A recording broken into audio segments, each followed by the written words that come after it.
Join us on our epic French road trip adventure where we see many beautiful towns, waterfalls, rivers, lakes, chateaux and much, much more.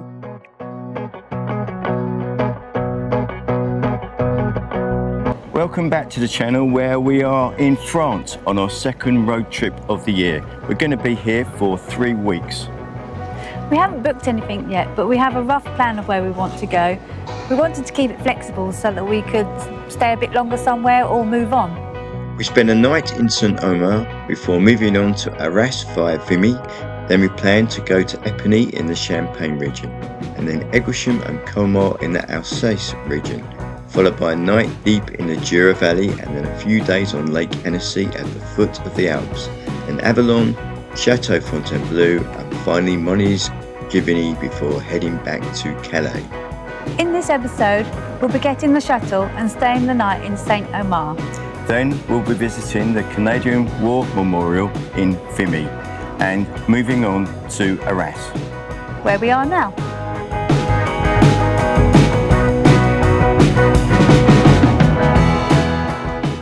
We got an early evening shuttle to Calais and then drove an hour to Saint-Omer where we found a free spot to park for the night in the centre of town.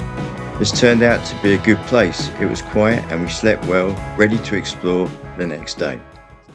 We are currently in the central square of Saint-Omer, which is a nice, attractive town.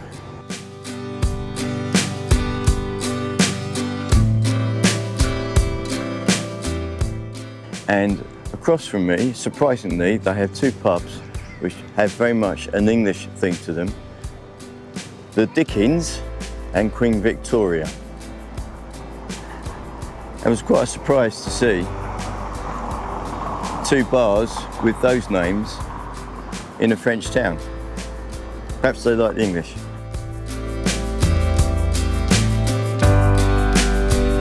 The Notre Dame of Saint-Omer. Is that right? Notre Dame? They were called that, aren't they? I think so. They seem to be. Looks like you can go in. Yeah. Just go and have a look. Saint-Omer was named after Saint Omer, who brought Christianity to the area. You sound like one of those people on BBC now. The History of France by Michelle Green.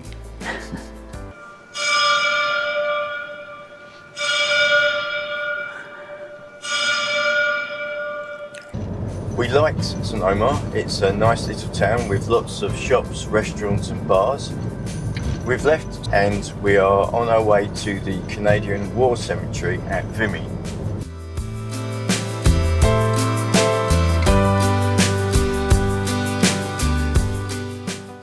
We've arrived in the car park for the Canadian War Cemetery and we can see the monument all the way over there. There's a visitor centre and there are some trenches and some tunnels to explore. The monument was built in 1936 and it stands on Vimy Ridge, which is the site of the 1917 battle of the same name. Canadian soldiers made up the majority of the Allied forces in that battle, hence the monument. They had been secretly preparing for it for a year and digging the tunnels that we see later. It's an enormous structure. You can see it from miles and miles around. The monument has over 11,000 Canadian soldier names inscribed upon it. They've left some of the landscape as it was at the end of the war, First World War, and it's amazing the impact that the war had on me. You can see some of the landscape, they've kind of levelled out a little, and this over here they've left as is and it's just grown over the years. I suspect all of these dips are shells during the war. Danger, no entry. Undetonated explosives. Don't go there. No one told the sheep about the bombs. And they can't read. Yeah, they're right underneath the danger sign. It's amazing really how a battle that was fought over 100 years ago has left its mark on the landscape forever. We've come to the Canadian Cemetery number 2. Everyone here would have died in the First World War in this area. And when you see the numbers of gravestones and know this is just one of so many cemeteries in the area, it really makes you think about the volume of people. So some of the graves have people's names on, like this one, J.W. Wall, so they know who that was, but this one just has their regiment, so they know it's from that regiment but not who it was. And then you get ones that are completely unknown of. So do you think they know the regiment by something they were wearing? Well, that's what I'm gathering, yes. But they didn't have a dog tag or anything like that to identify them? Yeah, possibly. We did a guided tour of the tunnel and trenches, which was excellent and very informative. The girl who took us around was a Canadian student. She told us all about the life in the trenches and how the tunnels were built. There are 10 kilometres of tunnels and they extend all the way to Arras, our next destination. We found it a great experience to walk along the trenches which have been reinforced with a concrete version of the sandbags. They are in their original position, and it's amazing to see that the Allied and the German trenches are only a few metres apart. We were surprised that both the tunnels and trenches were open to the public in 1926. The visitor centre has a small museum, and entry to that and the guided tour was free, which was another surprise. This is definitely a must-do if you are in the area.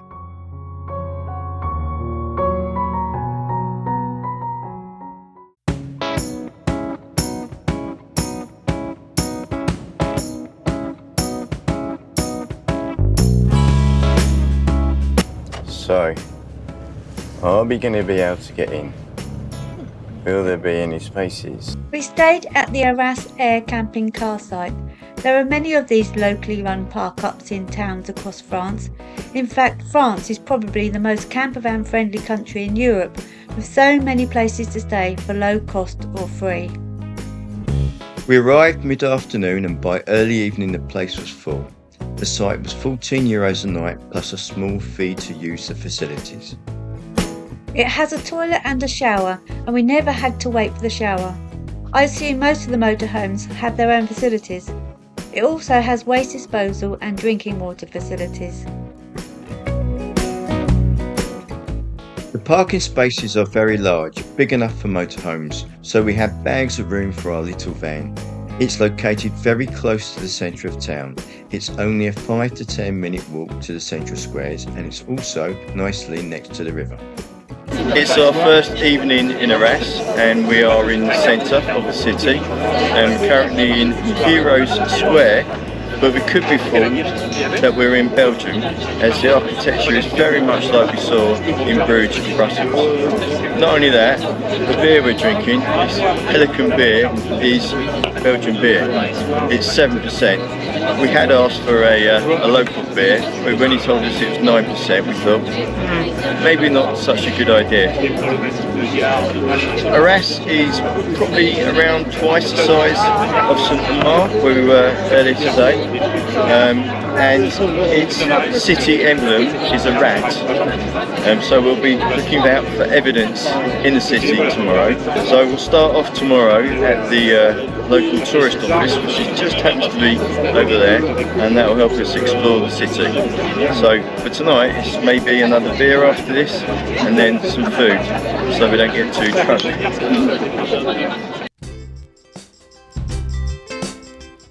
As planned, we started our day with a trip to the tourist office, which is inside the beautiful town hall building in Heroes Square.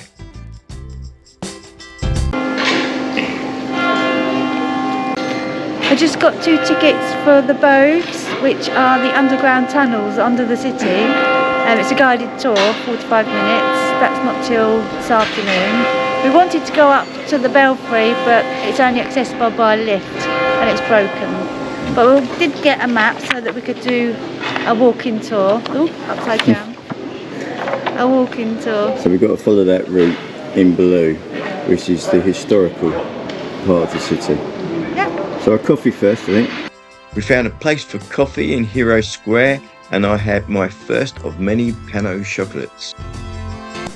Our starting point is Place des Heroes, where the Hotel de Ville is, which is the town hall of the city. The Grand Place and the Place des Heroes. Place des Heroes, Yeah. are full of places to eat and drink. It is probably the best place to come and eat and drink in the whole city from the wandering round that we've done. So between the two squares, there's only a short distance. It's just up there is the Place des Heroes, and up here is the Grand Place.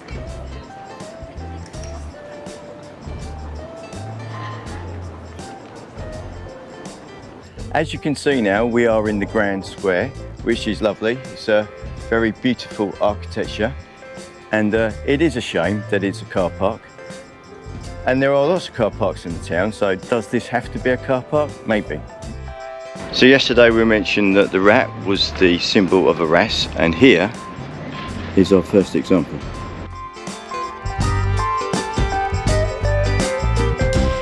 Found a restaurant called Le Petit Rat Porteur.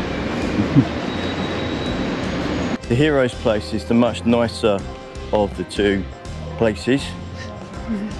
I like to call them squares. The show insists they should be called places, which is what they're labelled as.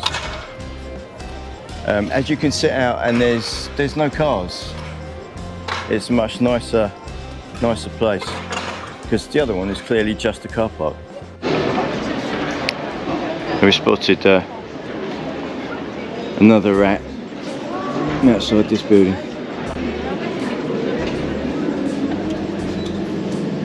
Bonjour. Le rat. Okay, €2. So don't be confused to think we've transported to London, but this is a British telephone box. And what is a British telephone box doing in the middle of Arras? So Arras is twinned with Ipswich, and we just discovered that there's a square named after it.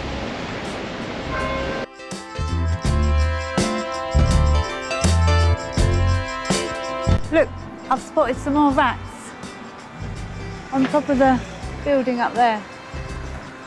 I'm not sure if the camera's going to pick that up. I shall have to zoom in. But how the hell did you spot that up there? I'm sitting here waiting for you as you were Okay. chatting to that man up there. Yeah, I was walking up the street with the camera, not filming, and a guy asked me if I was doing television or TikTok. So I said YouTube. He said, "Oh, give me your channel. What's it called?" So I shared my channel with him. So if you're watching this, It's Live Life Now. yeah. So if you're watching this, nice to meet you and welcome aboard. So we just sat on this bench. And Michelle said, "Have you trod in poo?" But we're surrounded by poo. It looks like it's where everyone comes and lets their dogs. So this is in the cathedral grounds, would you believe? It's nice, isn't it? Is it going to be open? Doesn't look it. But this is the cathedral. No. Closed. So next stop after the cathedral is the Museum of Arts. With this amazing gate, but it's under a bit of renovation at the moment.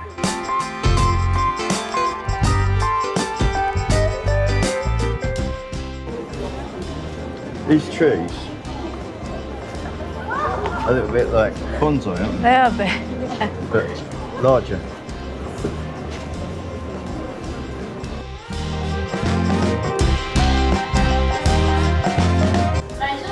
Bonjour. Sure. Le Rapton, s'il vous plaît. Le Rap. C'est tout. We just got some wraps from the boulangerie over there, and it looks like we're about to get wet because it's starting to rain. Yeah, there's a dirty black cloud up there. So I'm gonna go unfortunately. under there. We were wondering if it was going to be heavy, but it looks like it will be. I think it's only going to be a shower. All the umbrellas are going up to the restaurant over there. You think we can grab the bench and bring it in here? So just as we'd almost finished, the sun came back out. And there's our bench. So it didn't last long. There we go. Up there in the window, it says Salle de Jeu, which means room of play. What sort of games do they have up there, I wonder? I think we can guess, can't we? I don't think we're down the street. We got to go down the street called Desire. Actually, Oh no, does it say Desire? Room bar's Desire. called Salle de Jeu. Yeah, maybe it is. I think it is, yeah. It's down here. I like these little buses. They're quite sweet, aren't they? Like toy buses.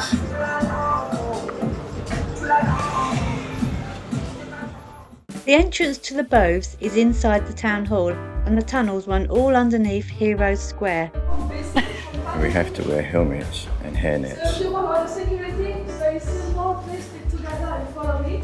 We also have many, We look silly. many staircases, many steps, so very slippery, so please hold the handway. So welcome to the Boves. So we are now here at 12 meters underground in an ancient quarry of chalk. Underground quarry of chalk or limestone, that is the same thing. That is the white stone which is everywhere around us.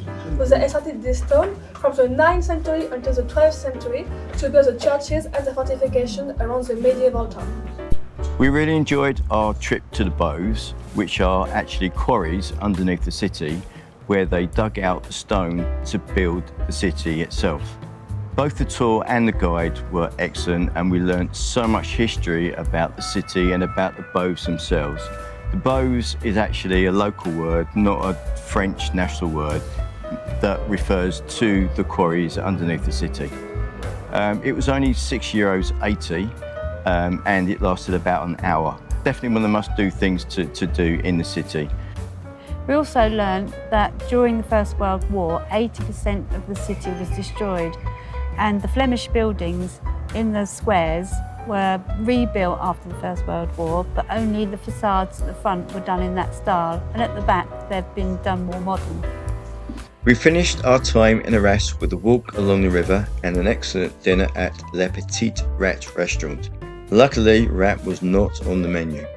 Our favourite things on this leg were both underground, the World War I tunnels and the Boves. Now it's time to hit the road and head for the Champagne region and Epernay. But more of that in our next episode.